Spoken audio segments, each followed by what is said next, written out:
Selamat malam sahabat podcast FISIP UTM Ngehits. Kita kembali lagi dalam tema diskusi yang sangat-sangat menarik. Malam hari ini kita kedatangan tamu spesial dari Prodi Ilmu Komunikasi yang bernama Bapak Dr. Tata Handaka ya. Tema malam ini adalah filsafat for funny. Jadi bagaimana nanti teman-teman mahasiswa bisa dapat ilmu dari Bapak Tata, sharing ilmu tentang filsafat yang sangat-sangat dengan mudah dipahami oleh teman-teman. Bapak Tata, Assalamualaikum, apa kabar Pak? Waalaikumsalam, Alhamdulillah sehat Mas Rio. Alhamdulillah kalau gitu. Gini Pak, teman-teman mahasiswa di era milenial sekarang ini punya momok tersendiri kepada mata kuliah filsafat. Mereka menganggap mata kuliah ini sangat berat dipahami, kemudian sangat sulit bagi mereka untuk mencapai nilai yang maksimal di mata kuliah ini. Nah, mungkin Bapak Tata bisa sharing dengan kami dan para pemirsa sahabat podcast FISIP UTM Ngehits ini, sebetulnya filsafat itu seperti apa? Baik, Mas Rio. Sahabat podcast FISIP Ngehits. Jadi filsafat itu sebenarnya dasar dari ilmu ya sebenarnya. Jadi dasar induk dari ilmu itu sebenarnya adalah filsafat itu. Hanya saja sekarang paradigma belajar kita itu berbeda, Mas Rio ya. Jadi antara saya dan Mas Rio itu mungkin sudah jauh jaraknya. Paradigma belajarnya juga sudah berbeda, apalagi dengan Mas dan Mbak mahasiswa. Jadi zaman saya dulu itu dan angkatan saya mungkin ya, itu kalau belajar apapun ya, bukan hanya filsafat, itu membaca literatur bukunya, kemudian menghatamkan bukunya, kemudian membandingkan antara satu buku dengan buku yang lain, begitu. Karena memang zaman itu, waktu itu cara belajar itu ya kurang lebih seperti itu, dari membaca dari satu buku ke buku yang lain. Tetapi sekarang kan saya kira teknologi itu sudah melakukan disrupsi ya. Jadi cara belajar itu sudah demikian disruptif sehingga cara belajar dan paradigma belajar tidak harus seperti dulu. Jadi cara belajar mungkin sekarang lebih mudah, seperti yang dikatakan Mas Rio tadi, lebih fun gitu ya. Bisa mencari di Google salah satunya, dengan media sosial, dengan apapun, dan saya kira lebih kayak ilustrasi ya, cara belajar filsafat sekarang itu. Salah satu buku filsafat yang bagus Mas Rio ya, yang saya tahu itu adalah buku Philosophy for Beginners. Jadi di situ tuh gambarnya komik Mas Rio. Jadi itu menurut saya buku filsafat yang revolusioner menurut saya, karena biasanya kan terdiri teks gitu ya, teks gitu. Teks itu dalam pengertian tulisan para sahabat podcast FISIP Ngehits. Nah, di buku itu Philosophy for Beginners itu terdiri dari komik-komik Mas Rio, tergambar-gambar gitu. Meskipun itu sebenarnya serius juga, isinya tuh tetap serius. Dan kemudian buku itu juga diikuti oleh tokoh-tokoh filsafat Mas Rio. Jadi Heidegger for Beginners, kemudian Baudrillard for Beginners, Foucault for Beginners, kemudian Ferdinand Saussure for Beginners, dan seterusnya itu, atau Semiotic for Beginners, begitu. Jadi saya kira tantangannya itu lebih kepada paradigma belajar ini yang berbeda ya. Sehingga yang kalau dulu itu belajar filsafat itu benar-benar membaca dari satu buku ke buku yang lain, dari satu teks ke teks yang lain. Tetapi sekarang saya kira cara belajar seperti itu sudah bergeser jauh Mas Rio. Jadi mahasiswa sekarang mungkin bisa belajar lebih fun ya, lebih fun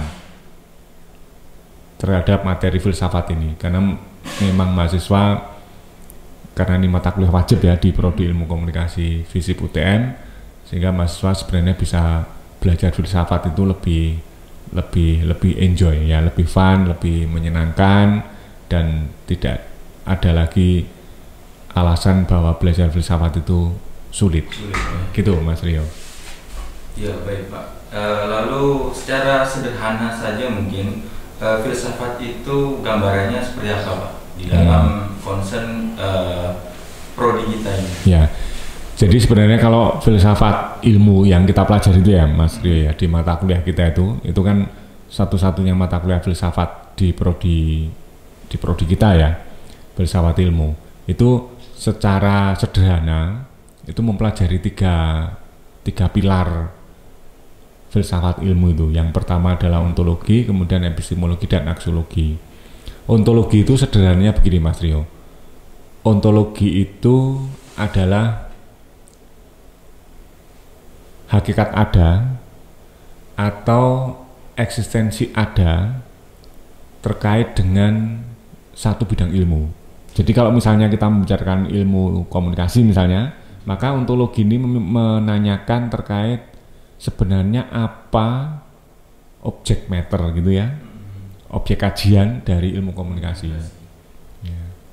Demikian juga ini bisa diterapkan ke disiplin ilmu yang lain, baik itu sosiologi, psikologi, sastra, linguistik, atau apapun, terutama dalam ilmu sosial ya, yang sejauh yang saya tahu.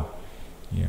Tapi saya kira dalam ilmu alam, saya kira sama. Ontologinya adalah, bahkan dalam ilmu alam mungkin lebih jelas ya Mas Rio ya, seperti biologi, fisika, kimia, gitu ya. Itu ontologinya lebih bisa nampak.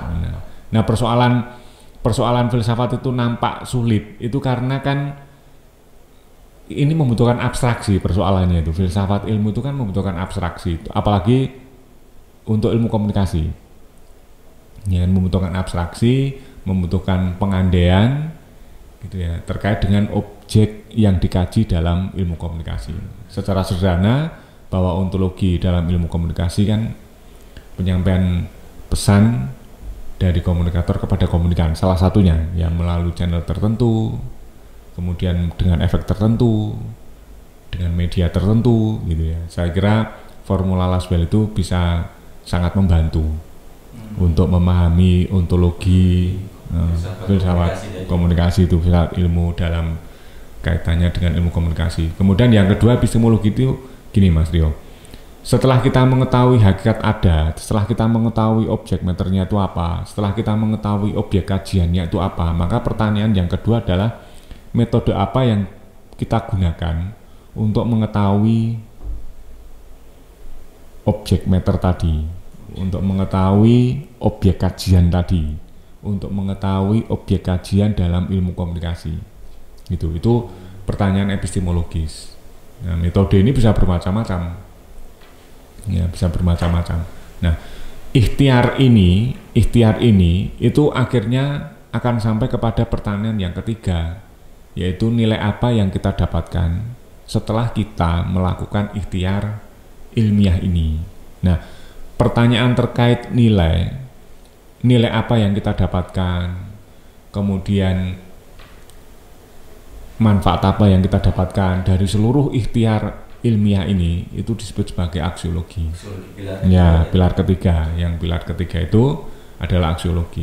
Aksiologi mempertanyakan terkait manfaat apa, nilai apa yang kita dapatkan dari seluruh ikhtiar keilmuan ini. Tentunya itu ada di dalam term ilmu komunikasi Pak ya. Dan ilmu komunikasi. Ilmu komunikasi itu seperti apa? Betul. Okay. Sebenarnya sahabat podcast Visip Ngehits ya, ada buku yang bagus Mas dan Mbak, ada buku yang bagus yang menjelaskan terkait ini, filsafat ilmu komunikasi ini. Kalau tidak salah penulisnya itu Bauer Bradak. Jadi itu saya tidak tahu itu yang saya baca dulu itu naskah jurnal atau bagian dari buku beliau. Tetapi Bauer dan Bradak ini sudah menulis, mendeskripsikan terkait bahwa ilmu komunikasi itu sudah memenuhi syarat sebagai ilmu. Karena kan ada beberapa ahli yang mempertanyakan apakah ilmu komunikasi itu layak disebut sebagai ilmu. Atau pertanyaannya bisa begini, apakah ilmu komunikasi itu memenuhi syarat sebagai sebuah ilmu? Nah, untuk menjawab pertanyaan itu beliau berdua ini itu menulis bahwa Bradak ini menulis terkait dengan landasan ilmu itu tadi, yaitu ontologi, epistemologi, dan aksiologi dalam perspektif ilmu komunikasi. Maka dari itu kalau ada seminar atau ada simposium atau ada gelaran-gelaran ilmiah yang terkait dengan membumikan ilmu komunikasi, itu mungkin salah satunya adalah itu. Membumikan ilmu komunikasi itu berarti mencari akar ontologinya, ya, karena kan membumikan ilmu komunikasi itu kan berarti mencari hakikat adanya itu, ya, ontologinya, dan mungkin juga sekaligus aksiologinya. Karena kalau tidak memiliki manfaat berarti kan tidak membumi. Berarti ilmu ini kan hanya dibayangkan, tidak bisa dirasakan manfaatnya. Barangkali seperti itu. Okay. Nah, yang terakhir nih Pak, kajian filsafat dalam komunikasi itu seringkali dikaitkan atau digabungkan dengan etika Pak, etika komunikasi. Oh, iya. Nah, itu mungkin bisa dijelaskan juga kepada sahabat-sahabat pemirsa podcast UTM Visip. Okay. Jadi sahabat podcast Visip Ngehits, etika itu sebenarnya adalah salah satu cabang dari filsafat. Ya, salah satu cabang dari filsafat yang mempersoalkan terkait dengan nilai, ya, etika itu.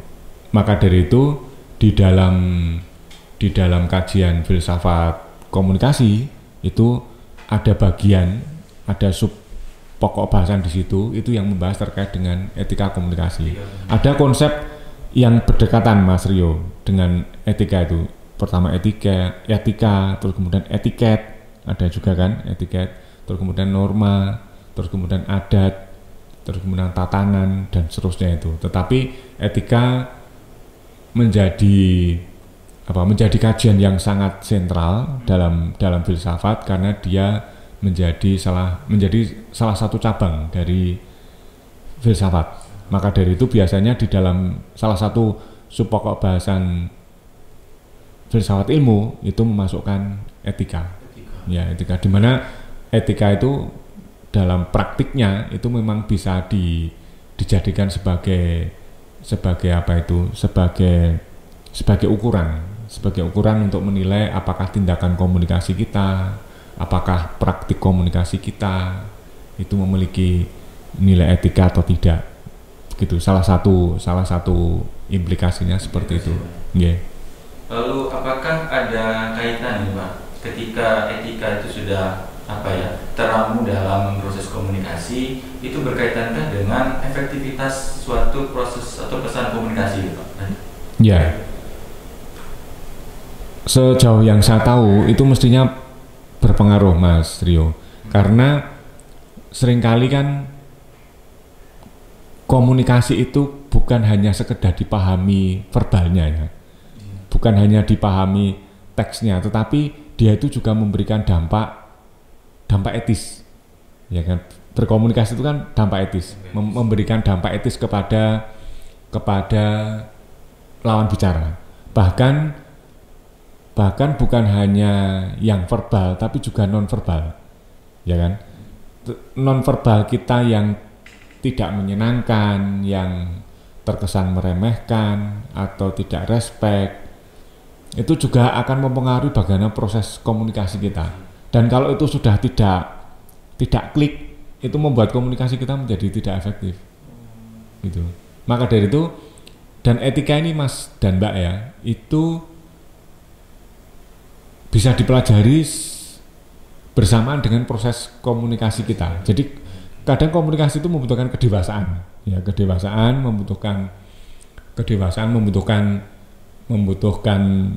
membutuhkan pengalaman terkait bagaimana memahami aspek yang etis tadi, ya, karena ini kadang itu tidak bisa dipelajari hanya dengan teori.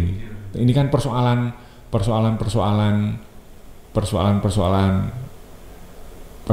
etis itu kan persoalan rasa, persoalan pemahaman atas verbal dan non verbal, gitu ya. Kalau verbal mungkin masih bisa dipelajari, tapi kalau non verbal itu kan kadang kadang itu orang per orang, itu kadang memberikan dampak orang per orang. Dan ini kalau sudah menyangkut aspek itu yang nonverbal dan seterusnya itu tadi, itu komunikasi menjadi rumit. Rumit maksudnya menjadi tidak efektif gitu, dalam pengertian tidak efektif. Begitu. Sangat menarik ya Pak ya, pembahasan kita pada malam hari ini. Mungkin closing statement nih Pak untuk sahabat-sahabat podcast Visit Ngehits ini.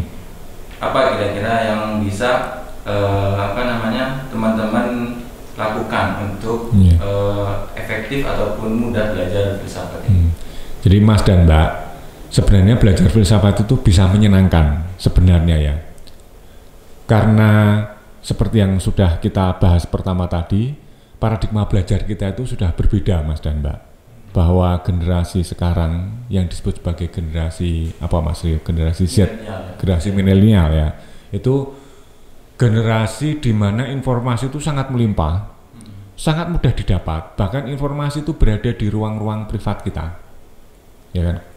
Dan itu benar-benar menjadi seperti yang dikatakan oleh salah satu iklan media itu, dunia dalam genggaman itu loh, Mas Rio ya. Coba bayangkan ya Mas dan Mbak ya, sekarang itu kalau kita ingin mengerti generasi sekarang ya, kalau ingin mengetahui pengertian ontologi itu bisa langsung membuka HP gitu ya, membuka HP, kemudian di googling, diketik ontologi, itu bisa keluar Mas Rio. Jadi bisa langsung seketika itu juga.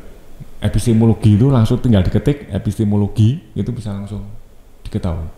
Aksiologi juga demikian juga.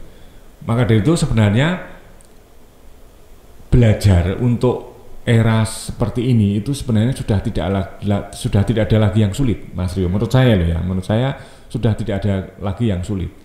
Menyenangkan menurut saya malah. Dan saya kira sudah ada media pembelajaran terkait filsafat itu yang lebih visual. Karena generasi milenial itu sepertinya lebih visual kalau dalam belajar. Ya, tidak lagi tekstual, ya, tidak tekstual. Kalau harus membaca buku seperti waktu saya belajar dulu itu mungkin sudah tidak lagi zamannya ya. Jadi ini lebih visual, lebih dinamis dan lebih ekspresif. Ya, bisa dinampakkan, bisa dimunculkan dalam bentuk gambar bahwa yang dimaksud dengan ontologi, oh maksudnya seperti ini. Secara visual itu bisa ditunjukkan. Oh, epistemologi itu seperti ini, aksiologi seperti ini gitu.